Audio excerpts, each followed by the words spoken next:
Առաջին հերթին, եթե խոսենք էկոնոմիկայի նախարարության բյուջեի մասին, պետք է նշել, որ 2019 թվականին էկոնոմիկայի նախարարության բյուջեն եղել է մոտ 25 միլիարդ դրամ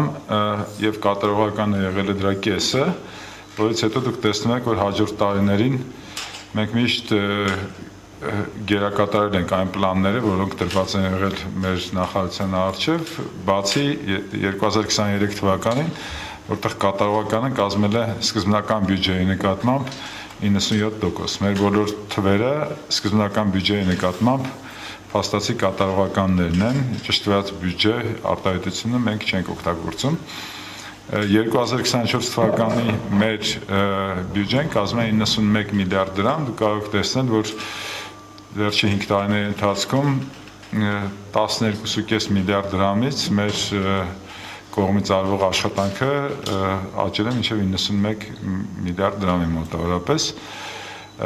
Սրանք բոլոր այն ծրագրերն են, որոնք նախանշված են կառավարության ծրագրով եւ կառավարության միջոցառումների ծրագրով։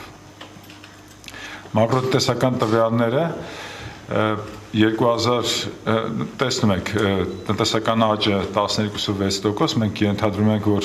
2023 թվականին տնտեսական աճը 8.3-ից 8.5%-ի միջակայքում կլինի։ Արտադրողականությունը, աշխատանքի արտադրողականությունը, որ մեր գլխավոր թիրախներից է, մեր հաշվարկներով 2023-ին կազմի արդեն 9.6 դոլար մի մարդու մեկ ժամվա հաշվարկով եւ կառավարության թիրախը 2026 թվականին դա հասնել 12 դոլար մի մարդու մեկ ժամվա ստեղծած հնարան։ Մեկ շնչին բաժին ընկնող համախառն ներքին արդյունքը պլանավորում ենք եւ սա IMF-ի արժույթի միջազգային հիմնադրամի կանխատեսումն է, որ 2023 թվականի համար կազմի 8280 դոլար եւ դա ըստ էության, եթե նայեք դրա ներքևի գծագիրը 2017 թվականին Հայաստանը մեկ շնչին բաժին ընկնող հնայի ցուցանիշով 196 երկրի մեջ եղել է 122-րդը, 2020 թվականին 112-րդը եւ 2023 թվականին կանխատեսում է, որ մենք կլինենք 86-րդը, սա էլի արժույթի միջազգային հիմնադրամի կանխատեսումներով է։ Բավական լավ է գնում նաեւ համախառն ներդրումների ծավալը, այս տարի առաջի 21-ի տվյալներով մեր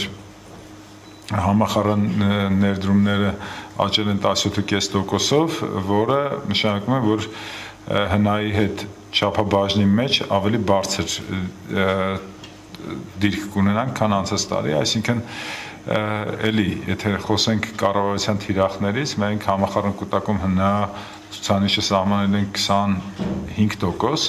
հիմա ունենք վերջնական տվյալները միայն 21 թվականի համար, հաջորդ կամ այս տարի ապրիլին կհրապարակվի նաև 2022 թվականի վերջնական ցուցանիշը, բայց մեր նախնական գնահատականները ցույց տալիս, որ մենք բավականին կմոտենանք 25%-ի ցուցանիշին 22 եւ 23 թվականների տվյալներով։ Աշխատատեղերը եւս այսպես 2023 թվականի վերջի կանխատեսվող ցուցանիշը 748,000 է, որը էլի տեսնում եք ինչպիսի աճոնի միջին աշխատավարձի գրաֆիկը եւս տեսնում եք 260,000-ի ասել միջին աշխատավարձը։ Մեր համար շատ կարևոր ցուցանիշ է աղքատության մակարդակի կրճատումը, պետք է նշեմ, որ 2022 թվականին, երբ որ մենք ապրում էինք բարձր գնաճի եւ բարձր տնտեսական աճի միջավայրում, մեր միջազգային գործընկերները մեզ զգուշացնում էին, որ բարձր գնաճը կարող է հանգեցնել աղքատության մինչև 40%-ի աճի, բայց մեր կառավարության, այսպես ասենք, կանխարգելող կամ առաջանցիկ միջոցառումների շնորհիվ մենք ոչ միայն չթողեցինք, որ աղքատության մակարդակը աճի, այլ նաև ապահովեցինք մի փոքր կրճատում, այսինքն 26.5%-ից աղքատությունը կրճատվեց մինչև 24.8%։ 2023 թվականի համար, սակայն մենք